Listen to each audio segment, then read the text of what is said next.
C3 को निकालना होगा, ठीक है। तो उसका बेस्ट तरीका होगा कि आप ऑक्सीपिटल प्रोट्रूबेंस हैं, अब देखिए ये ऑक्सीपिटल प्रोट्रूबेंस है, उसके नीचे उसकी दूसरी पहचान क्या है कि उसके नीचे आपको ग्रूव मिलेगा, उस ग्रूव में आपको कोई बोन नहीं मिलनी।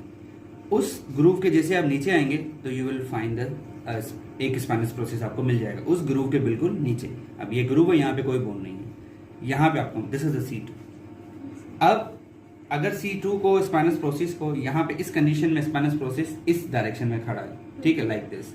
अब अगर आप एग्जैक्टली इसको ऊपर से नीचे मोबिलाइज करते हो तो आप PA जा रहे हो। अब अगर रिदमिक ऑसिलेशन देते हो 1 2 3 तो ये ऑसिलेशंस है, ये मोबिलाइजेशंस है।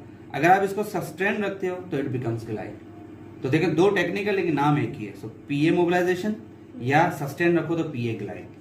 अब एक ये स्पाइनस है, एक ये दूसरा है, ठीक है। अब इन दोनों के दरमियान अगर आप सेंटर में मोबिलाइज करते हो तो सेंट्रल मोबिलाइजेशन, ठीक है। तो पहले क्या थी PA mobilization and then you have a central. फिर इसी